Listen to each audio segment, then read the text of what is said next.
Tout ce que vous allez voir est réel. Ne tentez pas cela à la maison. Principalement parce que ceci est conçu pour une salle de conférence, pas pour votre intérieur. Démarrons le chronomètre. En un peu moins de 3 minutes, mon ami et moi-même allons vous démontrer en temps réel comment vous pouvez ajouter à une salle de réunion comme celle-ci la vidéo et l'audio de classe professionnelle pour votre prochaine conférence web. L'astuce ici sera de faire communiquer réellement le système audio et vidéo de la salle avec l'application de conférence web que vous souhaitez utiliser. Vous utilisez Skype, vous utilisez Webex, vous utilisez GoToMeeting, quel que soit votre choix, nous voulons pouvoir communiquer. Bien, nous n'allons pas installer une seule caméra pour cette application. Ce serait un peu trop facile. Nous allons plutôt intégrer 3 caméras différentes et nous allons toutes les connecter à notre réseau en même temps. Nous allons pouvoir faire cela sans une seule extension USB, sans le moindre switch HDMI et même sans câble d'alimentation. Alors pour vous prouver à quel point c'est facile, mon ami ici présent va effectuer cette installation tout en mangeant ce burrito en entier. Allez, mange. Donc comment va-t-il faire cela? Eh bien, si vous n'avez pas fait attention, il a déjà presque terminé. Vous voyez, Q6 est une solution réseau compatible i3E.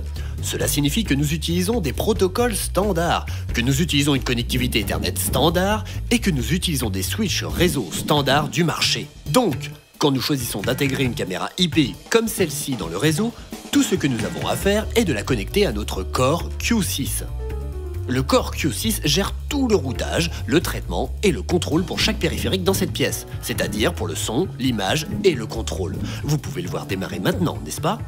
Grâce à cela, ces caméras sont visibles dans le logiciel Q6 Designer. Bien, notre logiciel est très facile à utiliser. Nous avons simplement besoin d'ajouter ces périphériques dans notre design existant et j'aimerais que vous soyez particulièrement attentifs car ce que mon ami ne va surtout pas faire maintenant, c'est d'écrire du code spécifique. Il n'y a absolument aucune programmation spécifique à effectuer pour intégrer ces caméras et points de connexion USB à notre design et les rendre disponibles sur un écran de contrôle. Donc, la prochaine partie de cette histoire montre comment envoyer les flux audio et vidéo à l'application web que nous allons utiliser. Cela peut être avec l'ordinateur sur cette table, cela peut être avec un ordinateur installé dans un raccord régie, d'autres solutions nécessiteraient des caméras HDMI ou USB avec le lot de problèmes qui en découleraient spécialement pour l'installateur. Il faudrait aussi utiliser des extensions USB et des matrices vidéo HDMI avec des limitations de longueur de câble. Mais nous n'allons rencontrer aucun de ces problèmes car la solution Q6 propose une interface entrée-sortie USB, un périphérique en réseau que nous pouvons placer où vous en avez besoin. Peut-être sur le bureau ou peut-être à côté. Tout ce qu'il a besoin, c'est un câble réseau catégorie 5 sur un switch PoE de votre choix. Et vous pouvez dire adieu à toutes ces ennuyeuses extensions USB.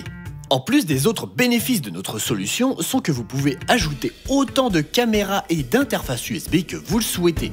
Jusqu'à 250 caméras et 50 interfaces USB.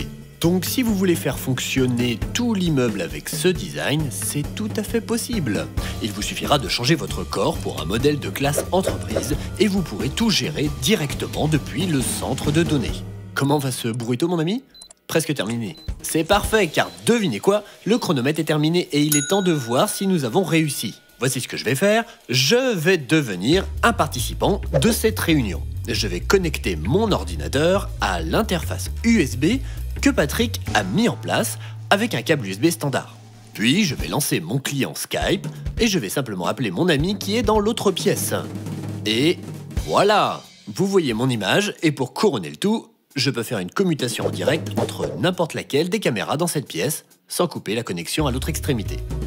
Nous avons accompli cela sans aucune programmation et sans extension USB ou matrice HDMI. Rien que la plateforme Q6. Donc, si vous souhaitez en apprendre plus sur cette solution Q6, allez sur qsc.com/bridging. Merci.